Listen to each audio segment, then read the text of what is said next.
내년과 내후년은 여기를 갱신하면서 쭉 우상향할 걸로 기대되기 때문에 매출과 영업이익 순이익은 모두 올해부터는 이제 우상향 패턴을 그리면서 신고가 영역, 그러니까 역대급 이익 영역으로 넘어설 걸로 기대가 되고 있는 시점이에요.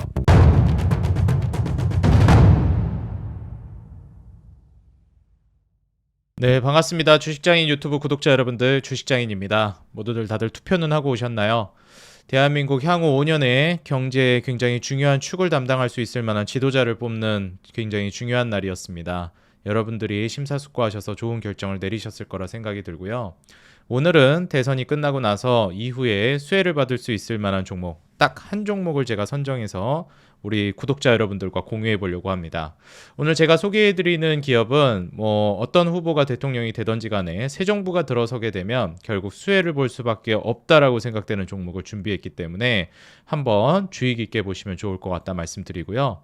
그럼 오늘 제가 준비해온 종목 어떤 종목인지, 그리고 그 한 종목뿐만 아니라 거기에 더불어서 같이 수혜를 볼 만한 종목들도 몇 가지 더 소개를 해드릴 거니까요. 같이 한번 살펴보시면서 여러분들 매매에 도움이 되셨으면 좋겠습니다. 제가 항상 이 영상을 제작하면서 우리 구독자 여러분들과 공유를 하면서도 자꾸만 이야기를 하고 있는 부분인데요. 항상 이제 투자에 대한 책임은 여러분들 본인에게 있습니다. 항상 책임감을 가지고 내 주식 투자를 이어가야 된다라는 그런 마음과 사명을 가지셨으면 좋겠고요. 이러한 말을 하는 것은 제가 이야기한 종목들이 주가가 오르고 떨어지는 거에 대해서 책임을 회피하기 위함이 아닙니다. 여러분들이 진짜 홀로 제대로 독립해서 설 수 있고, 그리고 제대로 된 투자를 하기 위해서는 그 누구에게도 의존해서는 안 됩니다. 그렇다면 당신의 이 영상을 봐야 되는 이유가 있습니까? 라고 하실 수 있어요. 제가 이제 초반에 이전에 이제 주식을 처음 시작했을 때 주식에 관련된 정보가 너무 없고 기준도 없다 보니까 어떻게 주식을 해야 될지 너무 막막하더라고요. 저는 그래도 저보다 훨씬 더 주식을 오래 하시고 저보다 뛰어난 실력을 가진 분들도 많겠지만, 제가 그래도 나름 10년 넘게 이 업에서 활동을 해왔고 투자자들에게 조언을 해왔던 입장에서 과연 내가 이제 알고 있는 주식에 대한 정보, 그리고 그를 기반으로 제가 10년간 이 일을 해오면서 축적된 저만의 이제 철학과 기준점이 있습니다. 이러한 점을 여러분들과 공유하고 거기에 해당되는 인사이트와 주식을 공유하려고 하기 위함이에요. 제가 여러분들께 이러한 주식은 좀 괜찮아 보인다, 관심 있게 보시라, 이렇게 얘기하는 종목도 있고, 와 이건 진짜 사야 될 법한 종목이다, 이런 종목들도 있어요. 그래서 실제로 제가 소개시켜 드리는 종목이 정말 많습니다. 근데 저의 이 영상의 목적은 최대한 많은 좋은 주식을 소개해 주기 위함에 있는 것이지, 올라갈 종목을 내가 알려준다, 이러한 관점으로 이제 말씀드리는 건 아니에요. 물론 올라갈 만한 종목을 알려드리는 게 목적이긴 한데, 이게 무조건 다 제가 얘기하는 것마다 다 올라간다, 이건 애초에 말이 안 된다는 거, 지금 이 영상을 보고 계신 분들도 다들 이해하실 거라 생각됩니다. 무슨 5살, 6살짜리 어린애도 아니고 제가 얘기하는 종목 다 여러분들이 원하는 타이밍에 올라간다라는 거 애초에 말이 안 되는 거잖아요. 그렇기 때문에 제가 이야기한 종목들이 왜 좋은지를 여러분들이 이해하셔야 되고요. 그리고 그걸 어떻게 공략해야 되는지에 대해서도 제 이제 인사이트를 통해서 좀 여러분들이 교육이 되고 도움을 받으셨으면 좋겠습니다. 이러한 좋은 주식들을 관심 종목에 많이 구축을 해놔야지 여러분들이 실제로 투자를 했을 때도 수익을 낼 확률이라든지 계좌를 끌어올리는 데 있어서 훨씬 더 건강하게 매매를 할 수가 있게 되고요. 그리고 주식이라는 건 애초에 사업에 투자하는 거기 때문에 정말 좋다고 생각해도 100%라는 게 있을 수가 없어요. 사람이 하는 일이기 때문에. 그렇죠? 그렇기 때문에 이러한 포인트들을 좀 본다라고 하면, 그래도 우리가 사업에 투자한다라고 했을 때 성공할 만한 사업이라는 것은 분명히 그 기준점이라는 게 존재합니다. 그리고 이 사업이 커지고 있다, 너무 좋아지고 있다, 이러한 측면도 분명히 있단 말이에요. 그냥 완전히 100% 운에 맡긴다, 이런 건 없습니다. 그렇기 때문에 어떠한 사업이 진짜 성공할 만한 사업인지, 앞으로 잘 나갈 만한 사업인지에 대해서 분석하는 그러한 이제 영상이라고 보면 되겠고요. 저의 기준에 대해서 말씀드리자면, 저의 기준은 일단 첫 번째로 차트적인 부분을 좀 보고요. 그 다음에 이제 재무적인 부분, 그 다음에 수급, 주도 업종인지를 좀 봅니다. 다시 말해서 지금 현 시점에서 돈이 어디로 흘러 들어가고 있느냐도 굉장히 중요하다고 생각해요. 그렇지 않으면 이 섹터가 언제쯤 이제 주목을 받으면서 주가가 올라갈지에 대해서도 굉장히 모호해지거든요. 그래서 이러한 포인트들을 기준으로 첫 번째로 차트적인 부분은 바닥을 충분히 오랜 시간 동안 다지고 추세를 돌리기 시작하는 상방 추세에 올라탄 종목, 혹은 아예 신고가를 뚫으면서 매물대를 뚫고 신고가 영역으로 올라가고 있는 종목, 다시 말해서 공통점은 모두 상승 추세에 있는 종목을 주목해서 봅니다. 그리고 두 번째 이제 재무적 기준은 두 가지로 이제 나뉘는데 외형 성장과 질적 성장을 봅니다. 크게 이제 외형 성장은 매출과 영업이익, 순이익이 같이 우상향하고 있는 기업이에요. 그리고 컨센도 그렇게 될 걸로 기대가 되고요. 그 다음에 이제 질적 성장이라 하면 마진율이 증가하거나 뭐 최소한 유지는 해줘야 됩니다. 영업이익률이랑 순이익률이 올라가고 있다면 돈을 버는 구조 자체가 굉장히 수익성이 높은 구조로 가고 있는 거거든요. 그래서 이런 기업들은 상당히 주가가 올라갈 가능성이 높은 기업들입니다. 그래서 우리가 보통 매출이 늘고 거기에 따라서 영업이익이나 순이익도 증가하는데 왜 주가는 못 가지? 이런 경우가 덜어 있어요. 보통 그런 기업들을 보게 되면 마진율이 떨어지고 있는 경우가 꽤 많습니다. 사업 구조 자체가 좀 어려워지고 있다라고 평가할 수 있는 거예요. 외형은 확장하고 있지만 실속이 좀 떨어지고 있는 구조로 간다라는 거죠. 그래서 우리가 이제 사업을 할 때도 뭐 요식업이나 외식업에도 이제 많이 나오는 건데 좀 장사 초반에 잘 된다고 무더기로 그냥 막 체인점 늘리고 이러면은 나중에 그게 좀 효과가 미비해지는 효과도 있고 그렇습니다. 그래서 이러한 포인트들을 우리가 좀 생각을 해봐야 돼요. 마진율을 지킬 수 있는 단계에서 외형 확장을 해나가야 된다는 거. 그 다음에는 이제 재무구조가 좀 안정적이어야 되는데 재무구조는 뭐 크게 이거는 이제 기준점으로 이런 종목을 매수한다가 아니라 이러한 허들을 넘어서지 않으면은 뭐 큰 문제 없네 하면서 투자하는 정도로 봅니다. 부채 비율이 15% 아래로 떨어지면 이거는 굉장히 안정적이어서 플러스 점수를 주는 기업들이고 좀 길게 봐도 괜찮은 기업들이에요. 근데 뭐 예를 들어서 300%를 넘어가는 부채 비율은 뭐 금융주 이런 게 아닌 이상 고객들의 돈을 유치해가지고 장사를 해야 되기 때문에 부채 비율이 또 너무 낮은 것도 말이 안 되거든요. 애초에 금융주는. 근데 그런 그 업종의 특수성이 있는 그 업종이 아닌 이상에는 일반적인 제조업이나 일반적인 기업은 부채 비율이 300%가 넘어가면 그게 너무 좋은 성장을 보여주고 있는 게 아닌 이상에서는 좀 제외하는 편입니다. 뭐 그렇다고 해서 300% 넘어간다고 무조건 이거는 쳐다도 안 본다. 이건 아닌데 웬만하면 좀 마이너스 점수를 준다라고 보시면 될 것 같아요. 그리고 PER도 보통 저평가되어 있으면 좋긴 하죠. 한 15배 아래면 좀 괜찮게 보는데 뭐 한 50배 정도 나와도 저는 성장이 굉장히 빠르게 진행되고 있으면은 충분히 PER은 나중에 저 PER로 접어들기 때문에 저는 유명한 격언이 있거든요. 좋은 주식은 싸구려에 팔리고 있지 않습니다. 다시 말해서 저 PER에 좋은 주식이 팔리고 있다는 것은 사실 좀 성립하기 어려운 조건이에요. 그래서 주가가 강하게 튈 만한 종목, 빠른 성장을 보여주고 있는 기업은 보통 대부분이 고 PER입니다. 근데 이제 말도 안 되는 고 PER 영역으로 넘어가는 기업들이 있어요. 뭐 몇백 배로 가는 기업들, 뭐 200배다, 100배다 이런 너무 고 PER은 사실 단기간에 또 주가가 너무 많이 올라갔다라고 평가할 수 있기 때문에 무조건 배제는 안 하지만 가급적이면 좀 마이너스 점수를 주는 편입니다. 그래서 이러한 기준으로 재무적 기준을 보고요. 그리고 우리나라는 아직까지도 이제 외국인 수급에 많이 좌지우지되는 국가이기 때문에 외국인 수급이 많이 들어오는 업종이나 특정 우량주 종목을 기준으로 이쪽으로 돈이 몰리는구나를 판단해서 그 기준점을 중심으로 투자를 고려합니다. 예를 들면 이제 최근에 매수세가 많이 들어오고 있는 게 뭐 삼성중공업이라든지 두산에너빌리티라든지 SK하이닉스라든지 뭐 하나에어로스페이스라든지 이런 쪽 이제 방산이나 조선, 뭐 원전, 그 다음에 뭐 반도체도 좀 있고 그 다음에 뭐 금융이나 지주사 이런 쪽도 수급이 좀 많이 들어옵니다. 그래서 이러한 포인트들을 통해서 이쪽으로 돈이 모이고 있구나, 돈이 이동하고 있구나 이러한 흐름을 좀 읽는 편입니다. 그래서 지금 돈이 몰리는 곳에 돈을 투자해야 돈을 벌기가 용이하지 지금 돈이 그쪽에 가 있지 않으면은 사실 좀 얼마나 기다려야 될지 애매해져요. 그래서 이런 측면들을 우리가 생각하면서 투자하는 게 좋겠습니다. 제가 주식 투자를 하면서도 정말 대단한 투자자들이 있어요. 그런 사람들은 메이저 수급이라고 얘기하는 뭐 기관이나 외국인 수급들이 그쪽으로 갈 걸 예측해서 미리 그쪽에 포지션을 갖다 놓고 기다리고 있습니다.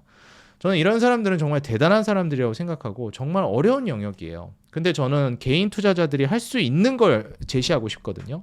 개인 투자자들이 할 수 있는 영역은 일단 어디로 돈이 이동하고 있는지 흐름을 파악하는 게 중요하다고 생각합니다. 예를 들어서 지금은 원전에 들어가 있는데 새롭게 이제 외국인들이 담고 있는 업종이 보일 때가 있어요. 예를 들어서 그동안은 원전이나 조선이나 뭐 금융주나 이런 걸 담고 있었는데 갑자기 무슨 뷰티주를 담기 시작하네. 뭐 예를 들면 자동차는 그동안 오랫동안 침체돼 있었는데 드디어 외국인들이 자동차를 담기 시작하네. 그러면서 주가가 올라가기 시작하네.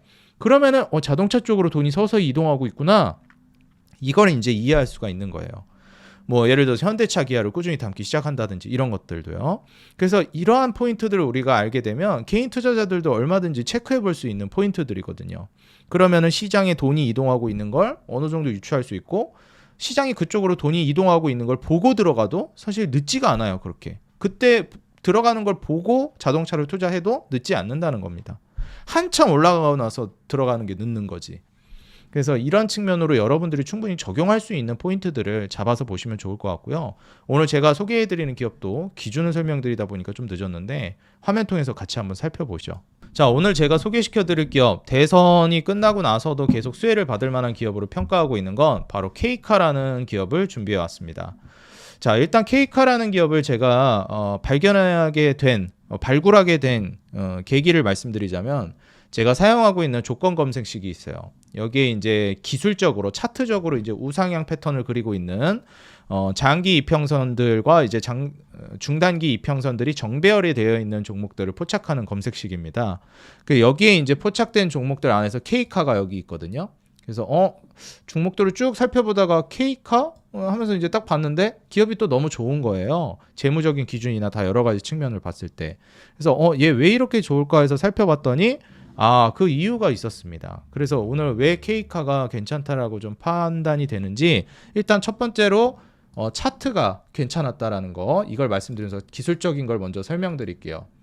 일단 주봉상 차트로 좀 길게 보시게 되면 첫 번째 특징은 상장한 지가 그다지 오래되지 않은 기업입니다. 그래서 한 차례 급등이 나오고 바닥으로 이제 내리꽂히면서 주가가 많이 떨어졌었는데 2022년, 23년 이제 조정이 좀 많이 나왔어요.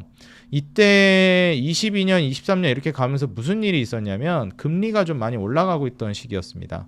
그래가지고 이제 고금리 시기로 가다 보니까 사실 이제 중고차 플랫폼 관련해서 사업을 영위하고 있다 보니 그다지 뭐 이렇게 이득될 만한 게 딱히 없었다고 저는 생각해요. 그리고 제일 중요한 게 상장하고 나서 프리미엄을 받는 초반부에 비해서 거품이 빠지는 단계였습니다. 일단 지수도 안 좋았고요. 고금리 상황으로 가다 보니까. 그래서 주가가 좀 많이 빠졌고, 그러고 나서 이제 바닥을 꽤 오랜 시간 다졌습니다. 23년, 24년 한 2년 동안, 그리고 25년 지금 거의 중순까지 계속 바닥을 다지고 있는 양상이거든요.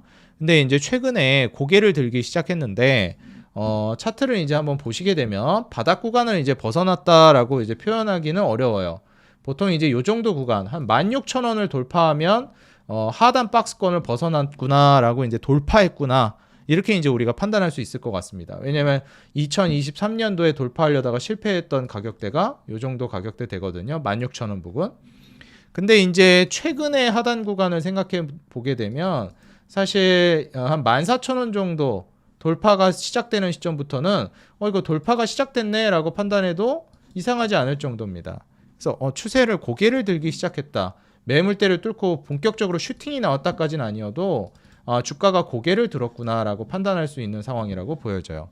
과거에 이제 저항을 맞았던 자리들을 보게 되면 이렇게 이제 계속 한 15,000원 가격대에서도 계속 저항을 많이 맞았거든요. 요 근처도 그렇고.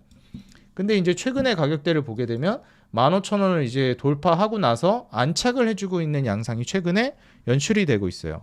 그래서 이제 일봉상으로도 바닥 구간에서 오랜 시간 횡보를 했는데 이 바닥 박스권 상단 매물대를 돌파하는 움직임이 최근에 나왔구나. 이게 완전히 돌파를 했다라고 보려면 좀 더 지켜봐야 되겠지만 고개를 들었다라고 정도는 표현할 수 있을 것 같습니다. 그리고 주봉이나 월봉상으로 보더라도 바닥 대비해서 주가가 서서히 올라서고 있다라고 볼 수 있는 자리예요. 자, 일단 중요한 것은 이 차트를 봤으니 두 번째 기준을 좀 봐야 되겠는데, 매출과 영업이익 순이익이 모두 우상향하고 있습니다.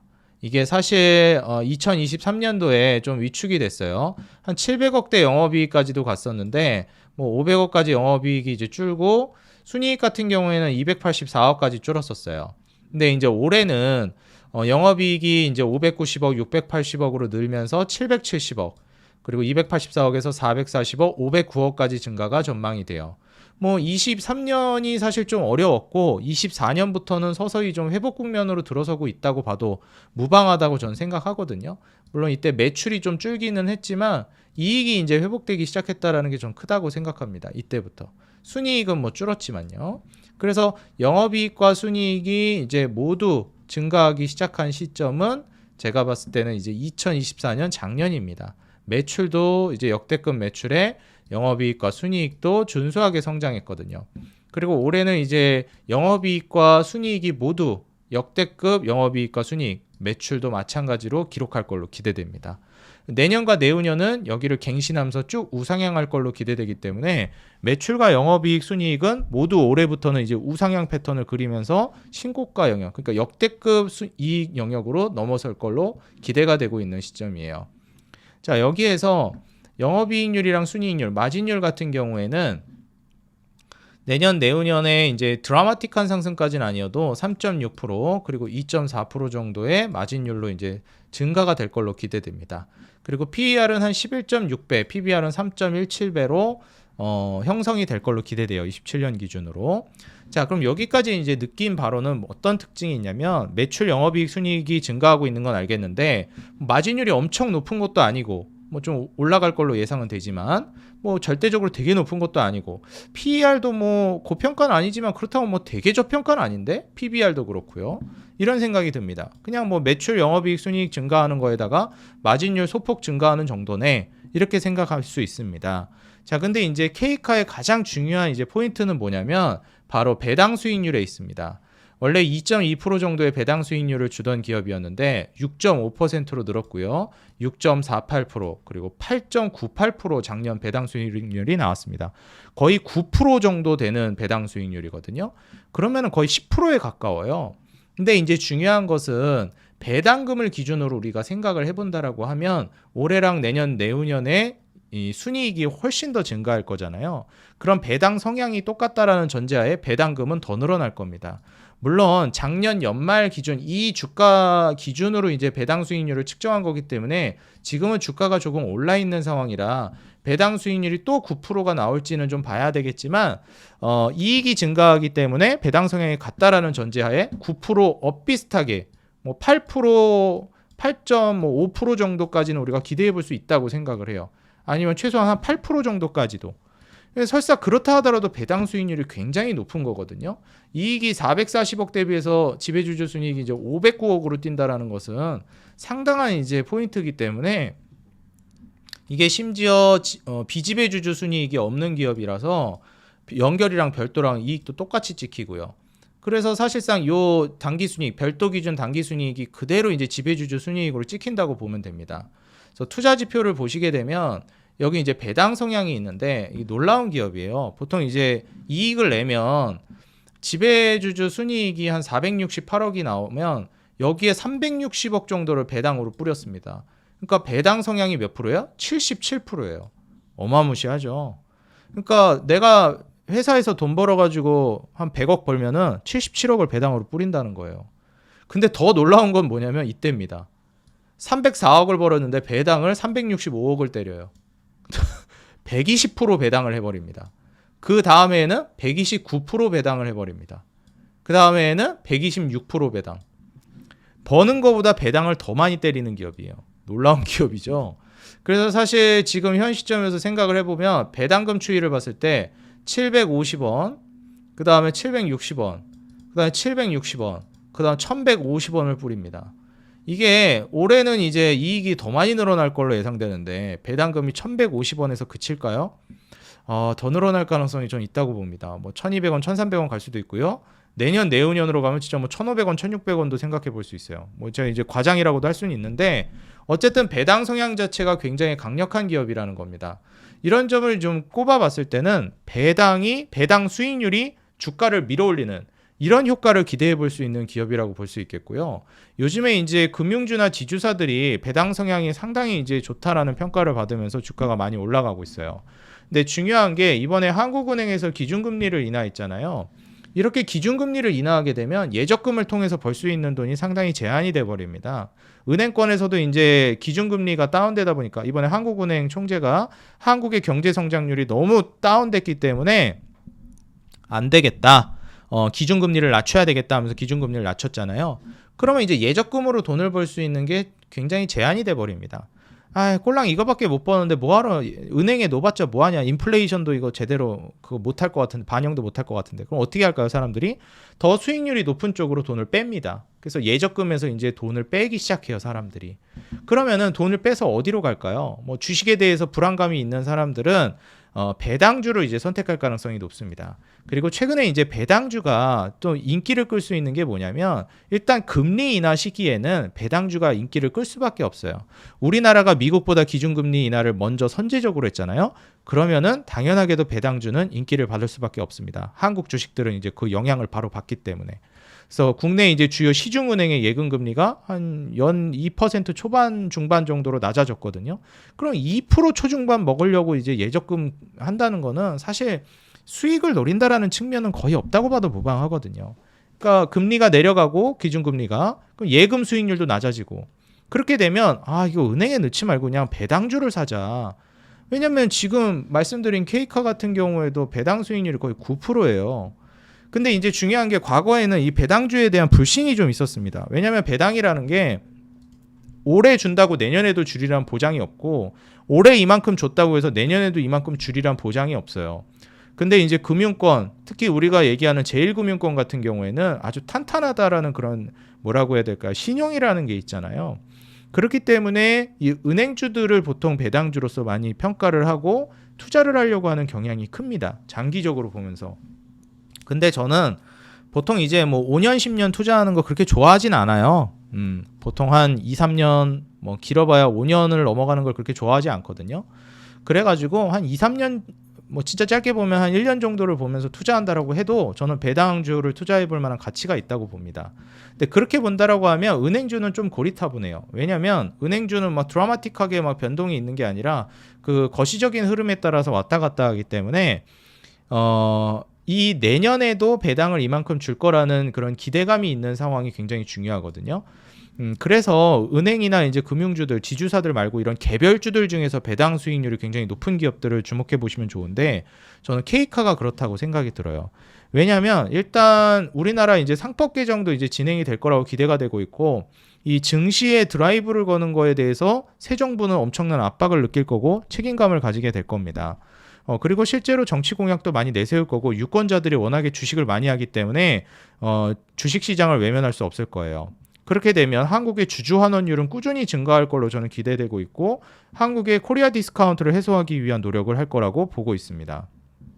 그렇게 되면 최근에 이제 그 배당 소득세 분리과세 적용한다는 소득세법이 이제 개정안이 발의됐습니다. 그럼 배당 소득세 분리과세를 이제 적용하게 되면 사실 여기에 따라서 이제 수혜를 받을 수 있을 만한 배당주들이 훨씬 더 수혜를 많이 받을 수 있어요. 결국 이제 배당주들의 유리한 정책이다 보니까 이러한 포인트들을 우리가 이제 챙겨보는 게 좋겠습니다.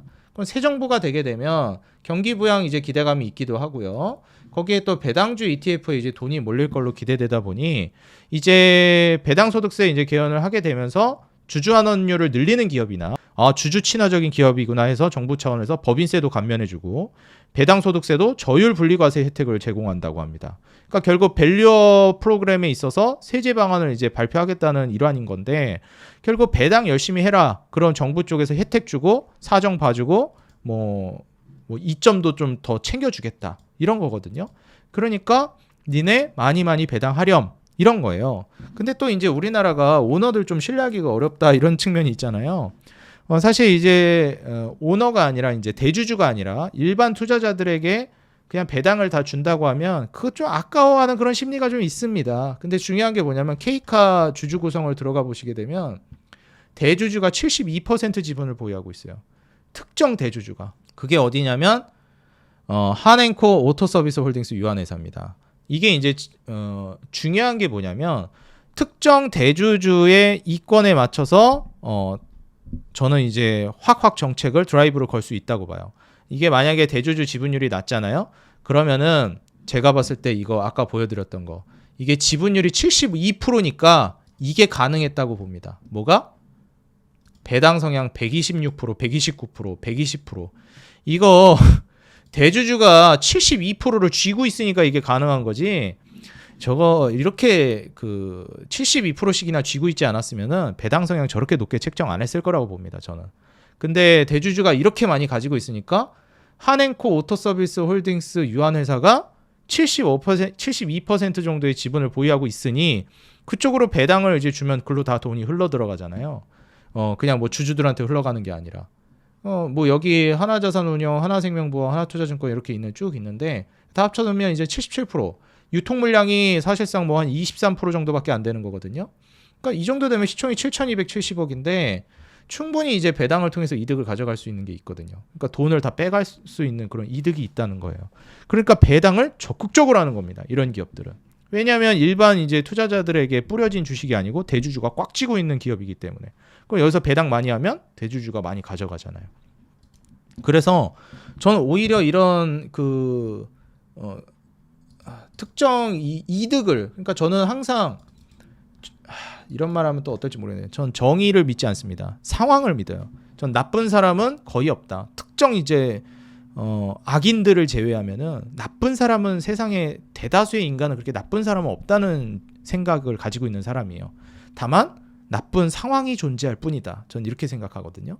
상황이 갖춰지면 배당을 안 한다고 하는 그런 기업들도 배당을 엄청 많이 할 거라고 봅니다. 지금 케이카가 저는 딱 그런 형국이라고 봐요. 특정 이제 대주주가 많이 쥐고 있기 때문에 배당 엄청 많이 하고 있다고 저는 생각합니다.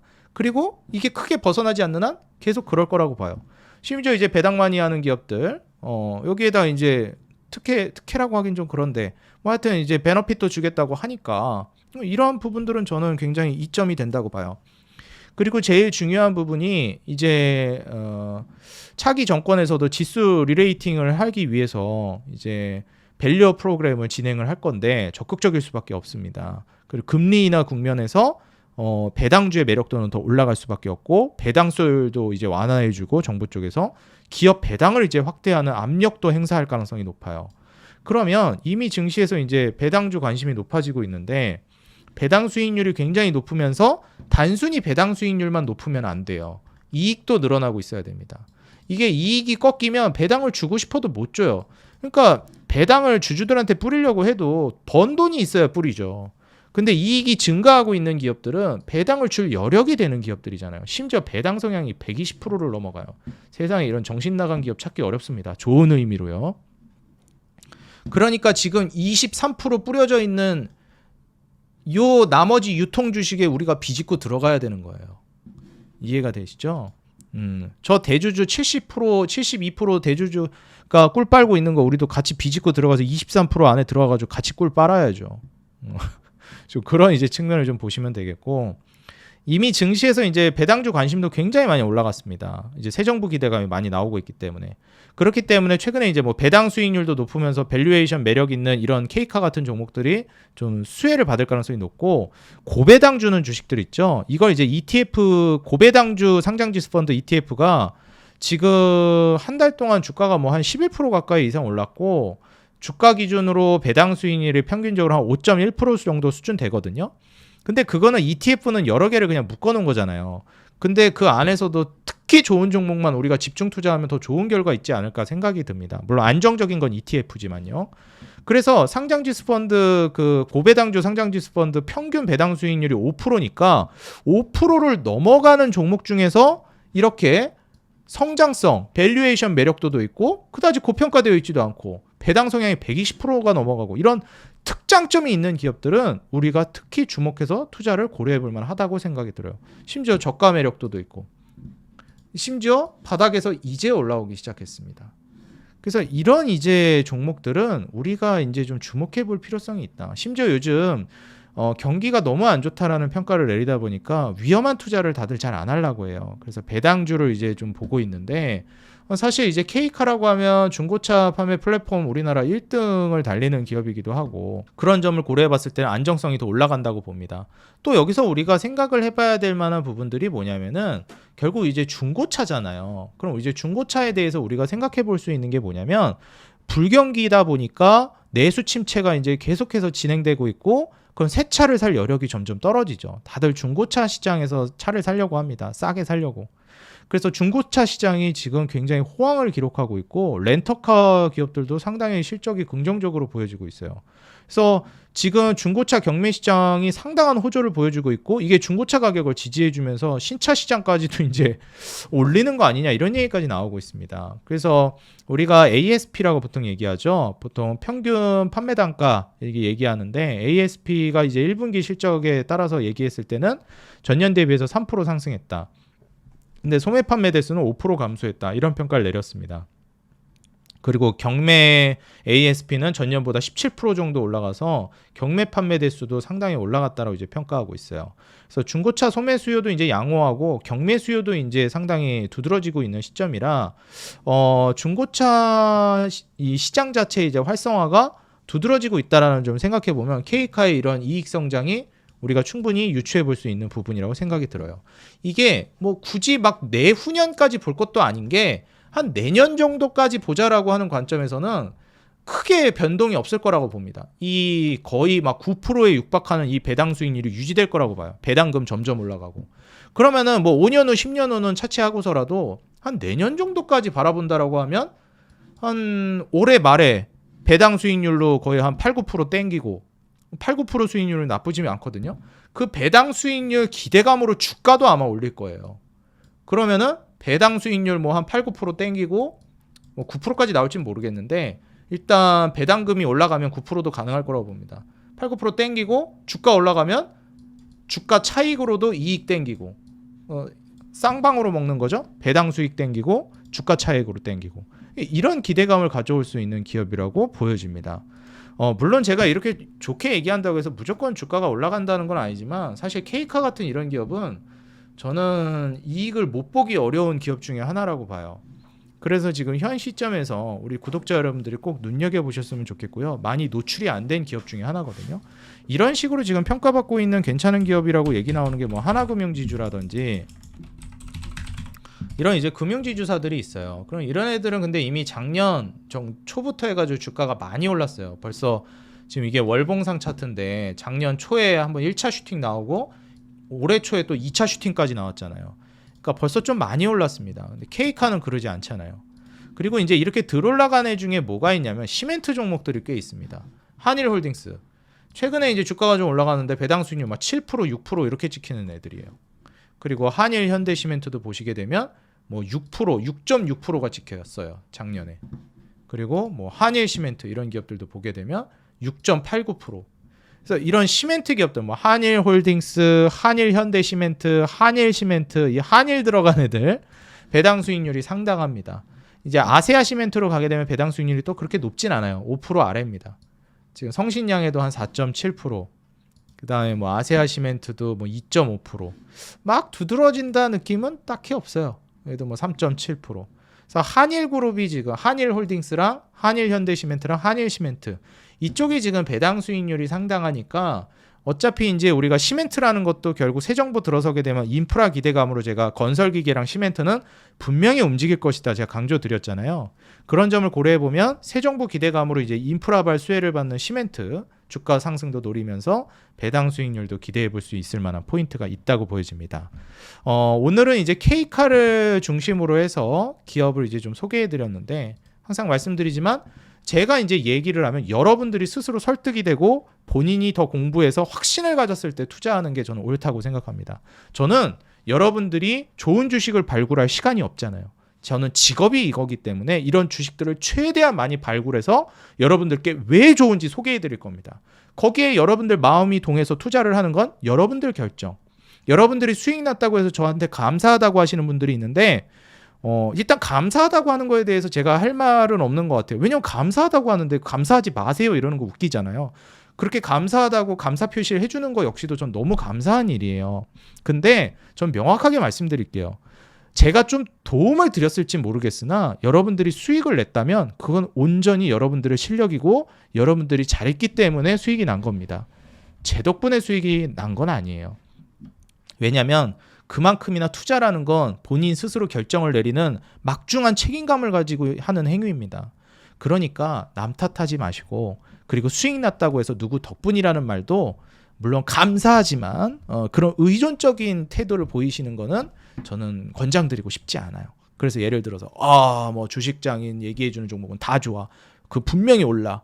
이런 너무 맹목적인 태도도 좋지 않다고 생각해요. 다만 주식장인이 소개시켜주는 종목은 그 기준이 분명하고 왜 좋은지를 똑부러지게 설명해 주니까 그걸 내가 듣고 내 기준에서 필터링을 거쳐서 내가 판단해서 투자하기에 참고하기에 참 좋더라. 이 정도로 저는 채널과 저를 이용해 주시면 좋겠습니다. 제가 항상 우리 구독자 여러분들께 여러분들이 돈을 벌어야 제가 돈을 번다는 모토로 열심히 한다고 말씀드립니다. 근데 그러한 것들도요, 여러분들이 저를 똑바로 온전히 제대로 이 채널과 저를 이용하셨을 때 여러분들이 진짜 제대로 실력이 들고 돈을 번다고 생각해요. 그렇기 때문에 저의 목적, 그리고 우리 구독자 여러분들께 제가 뭘 드릴 수 있는지, 어떤 도움을 드릴 수 있는지 그 기준을 명확히 말씀드리는 것이고, 그 기준에 맞춰서 여러분들이 도움을 받아가셨으면 좋겠어요. 무슨 저기 뭐 사기꾼 애들 마냥 내가 말하면 다 날라가지, 봤어? 이거 할 수 있죠, 하면. 근데 그거는 뭐 가끔 제가 얘기한 종목들 이제 많이 올라가면 뭐 좀 잘 수익 보고 계셨으면 좋겠다 이런 얘기도 하고 그러는데, 또 떨어진 종목 얘기 안 한다고 그러시는 분들이 있어요. 근데 그것도 얘기 안 하는 게 아니라 올라가면 이제 성과가 나오기 시작하니까 이제는 그거를 해야 된다는 관점이고, 안 올라갔으면 그건 기다려야죠. 기다리라는 말 말고는 할 게 없어요. 딱히 뭐 특별한 악재가 터진 게 아닌 이상. 그러니까 떨어진 종목 얘기 안 한다고 하는데, 그건 얘기 안 하는 게 아니라 뭐 얘기할 게 없습니다. 뭐 기다려야죠. 올라갈 때까지. 예, 좋은 주식을 발굴해서 매수했으면 기다려야죠. 시간에 투자해야죠. 그래서 이러한 포인트들을 좀 말씀드리면서 오늘 저녁에도 제가 특강을 준비했습니다. 텔레그램 방에 입장하신 분들에게만 특강을 진행하거든요. 6월 3일 화요일 대선 결과 발표 우리 기다리면서 7시, 저녁 7시에 이제 또 특강 진행하니까 모두들 참여 많이 하셔가지고 좋은 투자 전략 챙겨가셨으면 좋겠습니다. 두산에너빌리티 정말 좋은 성과가 나왔지만 그 이후 후속주도 우리가 잡아봐야 되지 않겠습니까? 그 후속주 같이 발굴하는 시간 저녁 7시에 진행할 거니까요. 6월 3일 화요일뿐만 아니라 6월 7일, 6월 8일 이 이틀간 특강도 저녁 7시에 진행하니까 모두 많은 참여 부탁드린다 말씀드리면서 여기 참여할 수 있는 방법은 텔레그램 입장하신 분들에게만 특강을 진행합니다. 그래서 텔레그램 방 입장하는 방법은 이 영상 하단에 더보기란이랑 고정 댓글에다가 텔레그램 방 링크 남겨놨고요. 비밀번호나 개인정보 내는 거 아무것도 없습니다. 클릭하면 바로 입장되니까 하단에 링크 타고 오셔서 바로 입장하시면 될 것 같아요. 여기서 이렇게 시황이나 이런 것들도 다 잡아드립니다. 증권 정보랑 방금 제가 얘기했던 검색식도 다 무료로 드리고 있고요. 그 다음에 리포트, 핵심 그 선정한 종목들 이런 것들도 공유하고 있으니까 꼭 오셔서 도움받아 가시기 바래요. 우리 구독자 여러분들 사랑에 너무 감사한 마음으로 무료로 운영해 드리는 거니까 이거 이용 안 하시면 손해입니다, 여러분들. 무료인데 왜 이용 안 하세요? 제가 무료로 다 해드리는 건데 꼭 오셔서 이용하시라 말씀드리고요. 나갔다 들어갔다도 자유로우니까 그냥 편하게 들어오세요. 그리고 채널 홈에 들어오시게 되면 여기 이제 더보기란에도 텔레그램 방 링크 남겨놨으니까 여기 통해서 들어오셔도 됩니다. 최근 우리 구독자 여러분들 사랑에 힘입어서 구독자가 정말 빠르게 늘었습니다. 진심으로 감사드리고요. 지난달만 해도 한 5만 몇 명 됐던 것 같은데 벌써 7만 중반대까지 올라왔습니다. 이 채널을 처음 발견하셨거나 아직 구독을 눌러주지 않으신 분들은 구독과 좋아요, 알람 버튼 눌러주시면 더 돈 되는 정보, 도움되는 주식으로 보답하겠습니다. 여러분들 짧게나마 응원 댓글 달아주시는 거 제가 영상 제작하는데 너무 큰 힘이 되고 있습니다. 조금만 시간 내셔서 한 줄이라도 짧게나마 달아주시면 감사하겠습니다. 항상 우리 개인 투자자 여러분들의 수익 그 하나만을 위해 여러분들이 돈을 벌어야 제가 돈을 번다는 모토로 앞으로도 구독자 10만 100만을 넘어서까지 꾸준히 정진해 나가도록 하겠습니다. 지금까지 주식장인이었습니다. 감사합니다. 기회를 잡는 하루 되세요.